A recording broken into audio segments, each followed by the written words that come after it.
Finally, after what feels like several months of emphasizing laps led for race after race after race, we get a reprieve from that this weekend at the Dixie Vodka 400 down in Homestead-Miami. The first time that this race has not been the season finale since all the way back in 2001. So it's going to be a different race, and it's going to be, at least in my eyes, a fun one for DFS because we've got a whole lot of freedom. So let's break that down and figure out which drivers we should target for Sunday's race. Welcome on into the Heat Check Fantasy Podcast, powered by numberFire. That's right here on the FanDuel Podcast Network and numberFire.com. My name is Jim Sanas. I am a senior writer and analyst for numberFire.com, here to break down the Dixie Vodka 400 from a NASCAR DFS perspective. Lock for this race is at 3:30 p.m. Eastern Time on Sunday, and we already know where every driver is going to start. So once again, we have a situation where as you listen to this podcast, you can go right now and fill out your lineups because we have all the data we're going to get. So feel free, if you want to go fill out lineups. I can give my actual rankings based on qualifying for each of these tiers, which we will do exactly that in the tier-by-tier breakdown. So should be a pretty fun race, and I love the flexibility of being able to fill out lineups as the week goes along. We'll take a look at the track breakdown here in just 1 second, but first, have you ever wondered what would happen if the Chicago Bears had drafted Patrick Mahomes, or if Michael Vick played against Lamar Jackson? Well, now you get to find out with FanDuel's Football Multiverse, a new contest type consisting of Madden simulations around crazy what-if scenarios. Each scenario will be streamed on YouTube and have an accompanying free-to-play fantasy game. Next week's episodes include what if the Patriots were to sign Cam Newton, and what if we took away the weapons from Patrick Mahomes? Would he still be the Mahomes we know and love if we were to do that? Both contests are now available, I believe, in the FanDuel lobby, so fill those out. Watch the streams Wednesday and Thursday night at 8 p.m. Eastern on the FanDuel YouTube page. JJ Zacharyson and I will be on the call for those. Eligibility restrictions apply. Also, a quick reminder to subscribe to the numberFire Daily Fantasy Podcast feed because we are kind of back in full swing outside of NBA and MLB, which hopefully will be back at some point in July. But we have PGA podcasts going up every week now. Tuesday at 10 a.m. is when we'll be recording those. So those should be up both on the numberFire Daily Fantasy Podcast feed and on the FanDuel YouTube page later on. And of course, NASCAR podcasts, as you are well aware, going up each week as well. So subscribe to the numberFire Daily Fantasy Podcast feed to get your DFS on as we progress through the next couple of weeks. Track breakdown here for Homestead, and again, we get a break from selling our souls for laps led. If you look at the races since the end of the COVID-19 layoff, 4 of 7 races in that time have been 325 or more laps, and 3 of them were at least 400 laps. This one is only 267.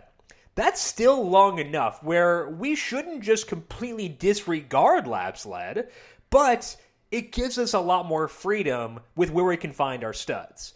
In Martinsville, in Bristol, and for the Coca-Cola 600, we had to deploy the waves strategy if we wanted to use studs starting in the back half of the top 12. That is not necessary here for a couple of reasons. The first one is that we don't need as many laps led on our rosters. There have been 8 races since the start of last year on tracks similar to Homestead that are 1.5 miles long and have lower banking. In those 8 races, the 5 drivers compiling the perfect lineups in those races have averaged 139.25 laps led. Only one perfect lineup had less than 100 laps in it, so again, we can't just disregard those laps led, but it is nowhere near what it was for the longer races. In Martinsville, you needed like 400 laps led to have a perfect lineup. Here you need about $1.39. That's not that bad at all. So we can't disregard them, but we can de-emphasize it and not sell our souls for laps led. If you look at the other reason why it's okay to not sell out for starting position, it's because it's easy to pass on a multi-groove track like Homestead. The drivers most likely to lead laps are all going to start in the top 12 spots. But Denny Hamlin led more than half the race from the 23rd starting position in Kansas last year, a similar track to Homestead. Joey Logano led 105 laps in Las Vegas last year. He started 22nd. So we've seen on this track type, you can move through the field and lead a lot of laps regardless of where you are starting. It just happens to be everyone's going to start in the top 12 here. But it doesn't matter where they start within those top 12 spots. So if they're starting 12th, they can still, in theory, lead almost as many laps as the driver starting first. So that's the key difference here between Martinsville and Homestead, is that you don't need to use the wave strategy. You can find your studs wherever you want within those top 12 spots. You should still roster 2 studs, but if they're starting first and second, that's fine. There are enough laps led for that to be a viable action. But let's say your 2 favorite drivers are starting 11th and 12th, that is also okay. They should be able to work their way forward pretty quickly, and if they're fast enough, they can potentially win that race. When you combine that with the lowered necessity of points from laps led, those drivers are going to be fine from a DFS perspective. So basically the key takeaway here is we have freedom in our studs. It doesn't really matter too much specifically where they start. Just pick your 2 favorite studs, lock them in, and go from there. That's the way we should handle the studs for this race. For the value plays, we do want to favor drivers starting a bit further back, and there are pretty good options here, which we'll talk about in the tier-by-tier breakdown. The reason why we want to do that is because it's easy to pass here. So starting 13th versus starting 24th will not drastically alter your projected finishing position, especially because it is 400 miles. There's a lot of time to make up ground. So the further back a driver starts, the better both their floor and their ceiling for DFS become. You don't have to disregard drivers starting closer to the front, like starting 13th, 14th, 15th, but I would give preference to drivers who drew lower qualifying positions when they did draw for the order last night. And I think that if you want an example of why this 2-stud approach and then look for place differential is viable, just look back to last year's race at Homestead. In that race, both Kyle Busch and Martin Truex Jr. made the perfect lineup. They both led more than 100 laps. They started up front. That is the thought process for the studs. All of the value plays in that lineup started 16th or lower. 2 of them started outside the top 20, and that was another race where the starting lineup was set by owner points. So there, the same thing that we have this weekend, the drivers starting further back were drivers who had performed worse throughout the course of the year. It did not matter. They were still good options for DFS. So I would give a bump to all value plays who draw a lower spot in the starting order. And again, it's okay they haven't performed well thus far. They can still be good DFS options for us on Sunday. The one thing to keep in mind with value plays is that equipment does matter here, more so than it has in several of the races recently. That means that punting will be a lot less viable than it was on Wednesday night. If the equipment isn't good enough, drivers won't be able to keep up with the competition, and they won't be able to gain spots, and they won't be able to finish well. So to get a read on which drivers have good enough equipment, I would focus most on the races in Charlotte and Atlanta. They're very different tracks from Homestead, but they both came after the COVID-19 layoff, and some teams have improved since we had that 3-month gap. And they were fast enough where those two tracks, Charlotte and Atlanta, were fast enough where if the equipment wasn't good, they wouldn't have been able to keep up. And you would know based on the performances at those two races. So that's why I'd focus on Charlotte and Atlanta to judge if your value plays are fast enough to keep up.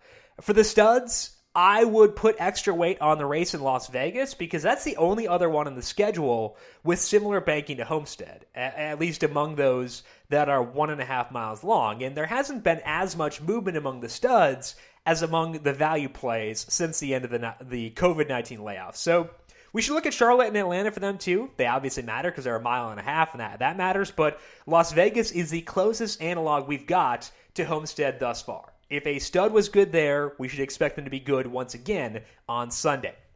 So to recap the track breakdown here, we want 2 studs per lineup. Doesn't really matter where they start. If they're 1st and 12th, cool. If they're 11th and 12th, cool. If they're 1st and 2nd, doesn't matter. Pick your 2 favorites and go from there.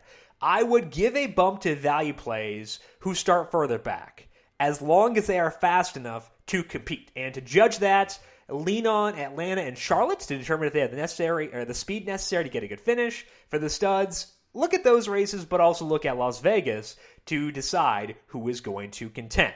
So, With that said, let's move into our tier-by-tier breakdown for this weekend based on the salaries on FanDuel, where we have Kevin Harvick in the elite tier at $14,500 through Denny Hamlin at $12,200. And there are 3 drivers who are clear standouts in my model. All 3 drivers are in this tier, and all 3 are starting in the top 7 spots. Those 3 drivers are Kevin Harvick, Martin Truex Jr., and Joey Logano. Harvick grades out almost as well as he did in Atlanta, which is scary given how good he was there. His Atlanta ranking in my model was the 8th best for any driver at any race since the start of last year, and it was the best in 2020 by a good margin. This week, he is 10th. So he was 8th best in Atlanta, 10th best this week. He ran really well in Las Vegas. He dominated Atlanta, and he had speed in the second Charlotte race. So to me, Harvick deserves to sit atop our list. Drivers in Harvick's tier in my model have won 5 of 9 races. That's a small sample, so don't put a lot of stock in that. But the takeaway is he's got good odds to win this race, and we should react accordingly. So Harvick is number 1 for me. Logano's not that far behind him. Logano actually won that race in Las Vegas. And again, if we're putting extra weight on that, it makes sense to bump up Logano. He had a top 4 average running position in that Las Vegas race and in the second Charlotte race. So I'm going to put Logano second behind Harvick, which means that Truex is third. I have nothing against Truex. I think he's really good, and he has been the one car who hasn't been as compromised by the Joe Gibbs Racing struggles so far this year. But because the Gibbs cars have not been as good on the lower banked 1.5 mile tracks as the Ford teams have been, I am going to put Truex just a little bit lower behind Harvick and Logano. So it's Harvick, Logano, Truex for the top studs for me on Sunday. As far as Kyle Busch goes, I'm still okay being lower on him. He was really good in Atlanta. You could use that to say that the JGR cars are getting better. But that was also a heavy tire wear track, where the driver can matter a bit more. It's going to be slick on Sunday because it's going to be super hot, and that leads to slick conditions. So the driver does matter here too, but it doesn't matter quite as much, I wouldn't think, as it did in Atlanta. So that's going to put Busch down on the list for me. If I'm ranking this tier again, it's Harvick, Logano, Truex at the top. I'll put Denny Hamlin after that. He's starting in the pole. Good speed. I would say maybe better speed than Busch. Maybe, potentially. So Hamlin's going to be 4th, followed by Kyle Busch, and then Brad Keselowski. I would not argue with you if you decided to rank any of them highest. I would probably push back on Kyle Busch being highest, but overall, I think that to me, it's Harvick, Logano, and Truex leading off this tier. The second tier is a good tier as well. It is Chase Elliott at $12,000 through Jimmy Johnson at $10,400, and I think there are 3 guys in this tier who could win this race, and those 3 are Chase Elliott, Ryan Blaney, and Alex Bowman. The case for Elliott is really easy. He has had a top 9 average running position in every race since Daytona. And I have 6 races in my model that I deem to be relevant from 2020, relevant to this track. And Elliott has had a top 7 average running position in all 6 of those races. So if you look at just the current form section of my model, Chase Elliott is actually the number 1 driver in that portion. The reason that Harvick is ahead of him and Logano is because they have better track history in Homestead. But Elliott's never been in the Championship 4, and the Championship 4 tended to do really well in those championship races. I don't put a lot of stock in track history as a result of that. And because of that, I can put Chase Elliott confidently number 1 in this tier for me. And I'd be okay considering Chase Elliott, betting him to win. He is 8-1 right now at FanDuel Sportsbook. Blaney and Bowman are more volatile than Elliott, but their upside is pretty similar. Blaney almost won in Las Vegas. He finished 3rd in both Charlotte races. He now has 4 top 5s in the past 5 races. And in the one race where he didn't finish top 5, he led 60 laps before crashing in that one. He was running really well, just happened to crash. So Blaney is knocking on the door of a win, and he's going to get there eventually. He drew the 11th starting spot, so there's actually even some place differential juice here. Bowman was in Blaney's position earlier in the year where he was knocking on the door of a win, did get one in Fontana, but struggled a bit of late. He was really fast in the 2 Charlotte races. He was battling with Blaney for the win late in Las Vegas. Again, our most similar track so far. So from an odds perspective, I think that Chase Elliott has the best odds of winning this race in this tier, but I think that Blaney and Bowman can definitely get it done too. So my ranking in this tier is Chase Elliott, Ryan Blaney, Alex Bowman, and then there is a gap down to Jimmy Johnson and then Kurt Busch. All those drivers, again, are starting in the top 12. I should note that as well. The mid-range on FanDuel is William Byron at $10,000, through Matt DiBenedetto at $8,000. And the only driver in this tier starting inside the top 12 is Clint Bowyer. I don't think he is a true threat to win, so I am okay being lower on Bowyer than I am the other guys in this tier. The standout to me, if you can get there for both cash games and tournaments, is William Byron. Byron starting 22nd, and that is because he has made mistakes this year that have hurt him in the point standings. But that's to be expected of a driver who is just 22 years old. He had a top 10 average running position in Las Vegas and in the first Charlotte race, so the upside is there, and he can get you extra upside via place differential. So Byron is probably going to be popular, and I think he's kind of expensive. And so I think that Erik Jones is a pretty elite pivot off of Byron, given Byron's volatility, and I'm willing to do that. But straight up, Byron is a really strong option for all formats, and I think he fits really well in the lineups where you use someone like Chase Elliott, Ryan Blaney, or Alex Bowman as your second stud, because they are a little bit cheaper than the guys in the Harvick, Logano, Truex range. So Byron fits really well if your second stud is a little bit cheaper. Outside of Byron, the three other drivers in this tier, starting outside the top 20, are Aric Almirola, Tyler Reddick, and Matt DiBenedetto. And I am comfortable having all of them in my core for tournaments and considering those three drivers for cash games. Almirola just fell out of the top 12 in points on Wednesday, and he drew the 21st starting place, which means he's going to have place differential upside. But we know that car has speed. He's just underwhelmed as a driver so far this year, which has masked the strength within that car and within that team. But with the car mattering a little bit more this week, I am in on Almirola. Matt DiBenedetto, a similar line of thinking here because he is basically in a Penske car, so similar equipment to Blaney, Keselowski, and Logano. DiBenedetto this year has had a top 14 average running position in Las Vegas, Atlanta, and the second Charlotte race, and he actually finished second in that Las Vegas race as well. DiBenedetto starting 23rd, and I'd expect him to move through the pack pretty quickly, so that's why I like those two guys. As for Reddick, the equipment isn't as good as those two, but it's good enough, and the talent here is awesome. Reddick is a two-time Xfinity Series champion, and you win championships by winning at Homestead, and that's exactly what Reddick did, both in 2018 and 2019. Looking at this year in the Cup Series, Reddick had a top 13 average running position in both the Charlotte races, which means the equipment, although it may not be as good as DiBenedetto and Almirola, is good enough for him to compete. And he's starting back in 24th. So if I had to rank this tier, the guys in this tier, I think because of the salary discounts, I'd go DiBenedetto at the top, followed by Aric Almirola. I would go Byron 3, despite the fact he's pricey, and Tyler Reddick would be 4th. But those 3 or 4 guys are all in consideration for cash, and I want to get a lot of them for tournaments as well. This tier is just pretty much loaded, and I'm okay with all of them. Erik Jones, again, a high-quality pivot off of Byron in tournaments, and Austin Dillon is on baby watch. So if you plan on using him, make sure he is actually at the track before walking away from your computer, because he is supposed to have, or his wife is supposed to have their son at some point this week. If it's Sunday, he may miss the race, so make sure you are keeping tabs on Austin Dillon if you want to use him.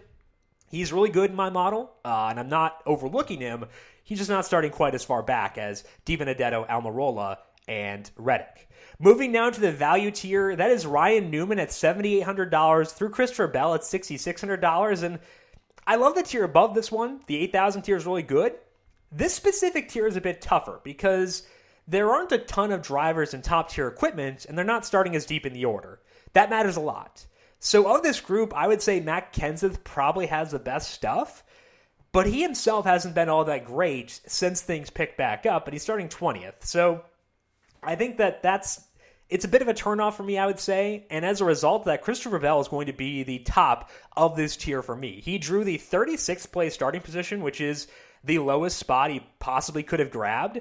I was super skeptical of Bell's equipment coming into this year, and that was validated the first 4 races, but he's been better since the COVID-19 layoff. He had a top 15 average running position in both the Charlotte races.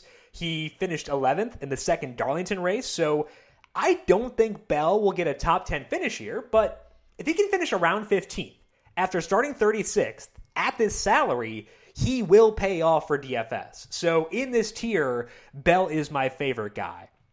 If you're looking for finishing upside, you can go Ricky Stenhouse Jr. He finished third in Las Vegas thanks to some awesome pit strategy, and he was also fourth in the second Charlotte race. The odds that Stenhouse crashes are very, very, very, very, very, very, very high, so don't get too upset if it happens. It is an accepted risk of using Ricky Stenhouse Jr., but I will still give him a look for sure, because of the guys in this tier, he's the one who can conceivably get you a top 5 finish. So I'm going to use Stenhouse. I'm not happy about it, but I feel like it is pretty necessary given the runs he has had at Las Vegas and Charlotte. The punting tier on FanDuel is Cole Custer at $6,400 on down. And Custer is very similar to Christopher Bell, except I feel a bit better about the equipment being good with him than I do with Bell. Custer just hasn't done a ton with that equipment so far this year, but he's starting back in 35th. So again, you do not need a top 10 finish for him to pay off, especially at a $6,400 salary. And Custer outperformed Bell at this track in the Xfinity Series. He actually won here in 2017. He was runner-up behind Reddick in 2018 and 2019. So to me, Cole Custer might be the best play below $8,000, and he's down at $6,400, and I will have a really good amount of him. I know we talked about how punting is not as viable here, but I think with Custer and with Bell, you're getting two good enough drivers who could conceivably get a top 15 and are starting super deep in the pack. So those two guys are drivers I'll be using quite a bit of on Sunday. I do think you can consider John Hunter Nemechek and Ryan Preece down here. Nemechek is starting 18th, which is a bit too high, but he had a really good run in the second Charlotte race. Preece will start 33rd, so for him it's more about the starting spot than what he is doing himself. But overall, I think that Custer and Bell are the two values I feel best about entering Sunday's race. They're starting deep in the pack. Their equipment is good enough, and it's really good for Custer, and the talent is there too. So I think those are the two guys I'll be using most once we get below around $8,000. All right, let's finish up here with picks to win for Sunday's race. One above $10,000 on FanDuel and one below it. For the guy above it, I'm going to go Kevin Harvick. I know it's a cop-out to pick the favorite, but he's the favorite for a reason. And again, my drivers in his range within my model win a lot. So I want to account for that and make Kevin Harvick my win pick once again for this race. For the driver below $10,000, we didn't talk a lot about him in the tier-by-tier breakdown, in part because he's starting a bit higher in the order. But I'm going to pick Aric Jones. Aric Jones is 50-1 right now on FanDuel Sportsbook, which is kind of bonkers when you consider the fact that he finished third here in this race back in November. He started 16th in that one, so I think that the upside is there, and that's why I view him as being a really good pivot off of William Byron. Jones, tough year so far this year, but good equipment, and we've seen him be good on tracks like this in the past. So Aric Jones at 50-1, below $10,000, is my pick for Sunday's race. That is all the time that we have for today. Do want to thank you all for tuning in. And again, a lot of stuff coming up next week as well. We got PGA podcast on Tuesday, NASCAR podcast coming up on Thursday. So make sure you are subscribed to the numberFire Daily Fantasy Podcast feed wherever you get your podcasts. And if you like what you hear or if it helps you have success in DFS, make sure you leave us a rating and review as well. And these podcasts are going up on the FanDuel YouTube page as well, so make sure you are subscribed there also. Big thank you to Calvin Theobald, our video producer, for running the video side of things here today and putting all those clips up on the FanDuel YouTube page and the FanDuel Twitter account. Thank you, Cal, as always, and good luck, everybody, with your DFS lineups for this weekend. It should be a fun one. Got good selections in most of the tiers, and should be a fun race too with a hot and slick track. So it'll be fun to watch those drivers slip sliding around all afternoon. We'll talk to you again next week. This has been the Heat Check Fantasy Podcast powered by numberFire.